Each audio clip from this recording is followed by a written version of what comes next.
Hello students, मैं doctor Sangeeta Mathur, associate professor political science, LBS government college Kotputli. आज BA part के students को प्रमुख भारतीय राजनीतिक विचारक में मनुस्मृति में न्याय दंड व्यवस्था व न्यायपालिका के बारे में पढ़ाऊंगी।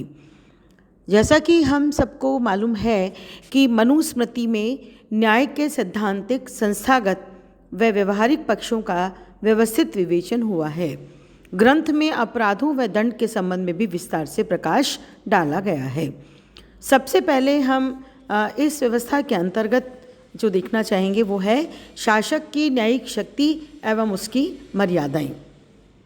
मनु के अनुसार न्यायोचित दंड के प्रवर्तन द्वारा समाज में सद्गुण की प्रतिष्ठा करना और हर प्रकार की बुराई का प्रतिकार करना शासन के अस्तित्व का परम प्रयोजन है।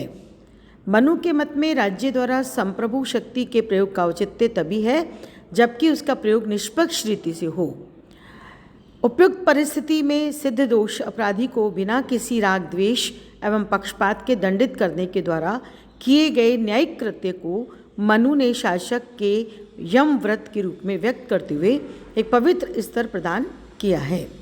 मनु ने शासक को न्यायिक शक्ति का प्रयोग करते समय क्रोध एवं मोह से परे रहने का परामर्श दिया है। मनु इस बात पर भी बल देते हैं कि शासक को प्रिय एवं अप्रिय के भेद को त्याग कर यमराज के समान सर्वत्र समान व्यवहार करते हुए इस शक्ति का प्रयोग करना चाहिए। न्यायिक शक्ति के प्रयोग में मनु पूर्ण निष्ठा एवं उत्कृष्ट बौद्धिक क्षमता के प्रयोग को आवश्यक मानते हैं। मनु का मत है कि धर्म, अर्थ और काम के मर्म को समझने वाला सत्यनिष्ठ शासक अपनी न्यायिक शक्ति का प्रयोग भली भांति विचार करके करता है, तभी वह धर्म के प्रवर्तन के अपने दायित्व का पालन कर पाता है।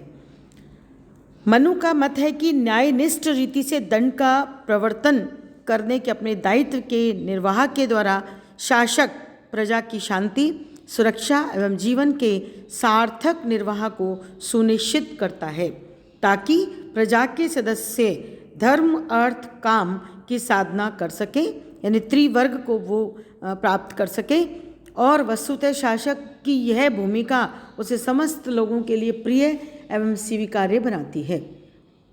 शासक की न्यायिक शक्ति को मनु ने अत्यंत पवित्र एवं महत्वपूर्ण मानते हुए प्रतिपादित किया है कि न्याय प्रदान करने के द्वारा तथा इस प्रकार दुर्बल लोगों की रक्षा करने के द्वारा शासक स्वयं अपनी शक्ति में वृद्धि करता है और अपने पारलौकिक लक्ष्य मोक्ष को प्राप्त करने में सफल होता है।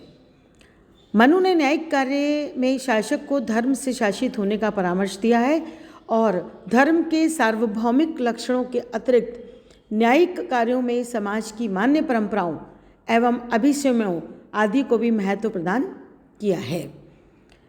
मनु के मत में शासक भी धर्म के रूप में विधि के सर्वोच्च सिद्धांतों से बंधा हुआ है तथा उसकी प्रजा उसके द्वारा जारी किए गए समस्त आदेशों एवं विधियों से बंधी हुई है।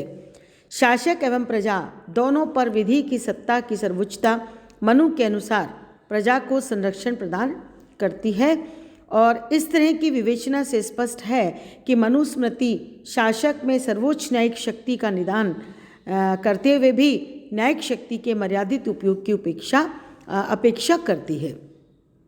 अगर हम इसके आगे की स्थितियों को देखना चाहें न्याय दंड व्यवस्था में, तो हम दंड की धारणा को देखना चाहेंगे। मनुस्मृति में दंड की धारणा के 3 पक्षों पर विचार किया गया है।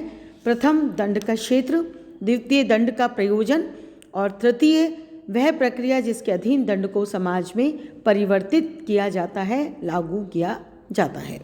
मनु के अनुसार दंड की सृष्टि शासन के दायित्वों के निर्वाह के लिए एक आवश्यक माध्यम के रूप में की गई है तथा इसके बिना यह मानव समुदाय के संरक्षण के दायित्व के पालन में सक्षम नहीं हो सकता है। मनु के अनुसार दंड वह माध्यम है जिसके भय से व्यक्तियों को शुद्ध रखा जा सकता है और सही पथ पर अग्रसर रखा जा सकता है। मनु ने अनेक प्रसंगों में स्पष्ट किया है कि शासन में निहित दंड की शक्ति ही एक दृढ़ व सुचारू व्यवस्था का आधार है। मनु का कथन है कि यदि राज्य दंड के माध्यम से दुष्टों का दमन नहीं करे तो अराजकता एवं भयावह असुरक्षा की स्थिति उत्पन्न हो सकती है। मनु ने दंड के प्रयोजन के नैतिक एवं व्यवहारिक दोनों पक्षों को स्पष्ट किया है। मनु के अनुसार अपराधी को राज्य द्वारा दिया गया समुचित दंड स्वयं अपराधी को अपराध के पाप से मुक्त कर देता है। मनु का मत है कि समुचित दंड भुगत लेने से अपराधी की आत्मा पर से नैतिक भार हट जाता है तथा इस प्रकार उसकी पारलौकिक उन्नति के मार्ग का अवरोध हट जाता है। अपराधी को समुचित दंड देकर शासक भी अपनी पारलौकिक उन्नति से सुनिश्चित करता है। समुचित दंड के माध्यम से समाज की भी नैतिक उन्नति होती है, क्योंकि इसके कारण समाज में नैतिक मूल्यों व धर्मयुक्त आचरण की प्रतिष्ठा बनी रहती है। व्यवहारिक दृष्टि से दंड की उपयोगिता यह है कि दंड के भय से प्रजा अपराधों से विरत रहती है तथा इस प्रकार समाज में सुव्यवस्था बनी रहती है। दंड के 3 संभाव्य व्यवहारिक दृष्टिकोण बताए गए हैं। व्यवहारिक दृष्टिकोणों में पहला है निवारक, अर्थात कठोर दंड के माध्यम से लोगों के समक्ष ऐसा उदाहरण प्रस्तुत करना कि कोई अपराध करने या विधि का उल्लंघन करने का साहस ही न करे। दूसरा है प्रतीकात्मक दृष्टिकोण। इसके अनुसार दंड के माध्यम से अपराधी द्वारा किए गए अपराध का प्रतिशोध लेना, जैसे चोरी करने पर हाथ काट देना, गाली देने पर जीभ काट देना इत्यादि। और तीसरा जो हम व्यवहारिक दृष्टिकोण ले सकते हैं वह है सुधारात्मक, अर्थात दंड के माध्यम से अपराधी का हृदय परिवर्तन करना ताकि उसके मन से अपराध की प्रवृत्ति समाप्त हो जाए। इस तरीके से मनु ने दंड के सुधारवादी प्रयोजन की अपेक्षा की है और वो कहता है कि निवारक व प्रतिकारात्मक दृष्टिकोण को महत्व प्रदान किया जाना चाहिए। मनु की धारणा है कि दंड हेतु पात्रता का निर्धारण तथा अपराध की गंभीरता के अनुसार दंड का निर्धारण एक ऐसा कार्य है जिसके लिए विशिष्ट योग्यता, निष्ठा, समर्पण और एक विश्वसनीय संस्थागत संरचना की आवश्यकता होती है। मनु ने व्यक्त किया कि मूर्ख, लोभी, शास्त्र ज्ञानहीन और निष्ठा से हीन शासक के द्वारा न्यायपूर्वक दंड की शक्ति का प्रयोग नहीं किया जा सकता। मनु के अनुसार दंड का प्रयोग शुद्ध, सत्य प्रतिज्ञ, शास्त्रानुसार व्यवहार करने वाले और अच्छे सहायकों से युक्त शासक द्वारा ही किया जा सकता है। अगर हम इस संदर्भ में और आगे बात करें तो वह है न्यायपालिका का संगठन।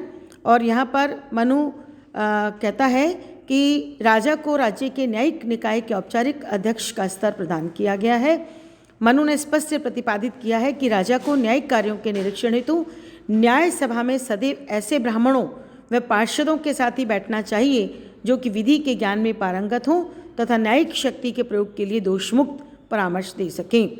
मनुस्मृति के इस प्रावधान से स्पष्ट हो जाता है कि न्यायिक कार्यों में राजा की भूमिका पर्यवेक्षकीय प्रकृति की है। यहाँ पर मनु न्यायिक वादों की जो श्रेणियाँ हैं उनका निर्धारण भी करता है और बहुत सारी श्रेणियों का उल्लेख कर रहा है, जिसमें हम कुछ श्रेणियों का उल्लेख कर सकते हैं, जैसे ऋण, धरोहर, बिना स्वामित्व के विकास, दान आदि में की गई संपत्ति वस्तु को क्रोध, लोभ या अपारगता के कारण वापस ले लेना, संविदा का उल्लंघन करना, जुआ खेलना या द्रव्य आदि दांव पर लगाकर पशु पक्षियों को लड़ाना। इस सूची के अवलोकन के पश्चात ये स्पष्ट होता है कि दीवानी व आपराधिक दोनों प्रकृति के वादों से संबंधित विषय वस्तु को सम्मिलित किया गया है।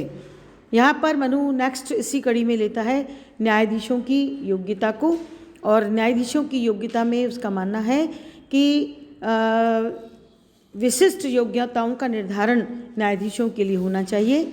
और मनु यह कहता है कि समस्त प्रकार के वादों का विचार ब्राह्मणों तथा शास्त्रों को सम्यक रूप से समझने वाले अन्य मंत्रियों के द्वारा किया जाना चाहिए।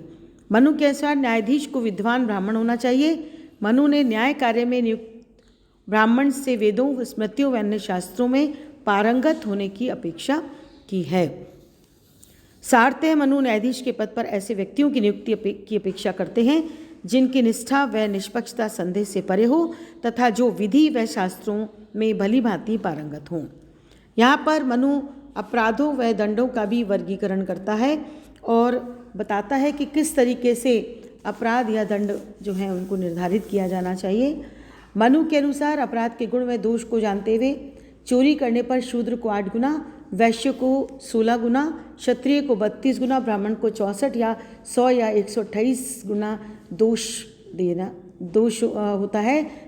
तब अपराध के अनुसार शूद्र, वैश्य, क्षत्रिय व ब्राह्मण को उत्तरोत्तर अधिक दंडनीय देना चाहिए। मनु यहाँ पर 4 प्रकार के दंडों का उल्लेख करता है। पहला है वाग्दंड, दूसरा दिग्दंड, तीसरा अर्थदंड और चौथा है भौतिक दंड। भौतिक दंड में वो शरीर पर ताड़ना, अंग विच्छेद या प्राण दंड की बात भी करता है। अंत में हम न्यायिक प्रक्रिया को मनु के अनुसार जो बताई गई है उसको देखना चाहेंगे।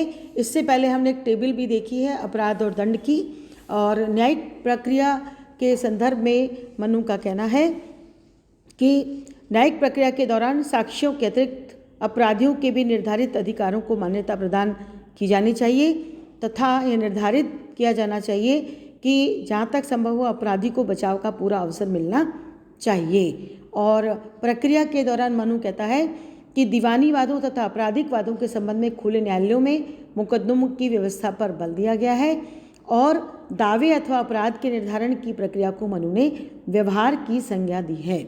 मनु के अनुसार व्यवहार का अर्थ उस निर्धारित कार्रवाई से है जिसके माध्यम से विभिन्न वादों का निर्धारण होता है, वह अंतिम निर्णय तक पहुंचा जा सकता है।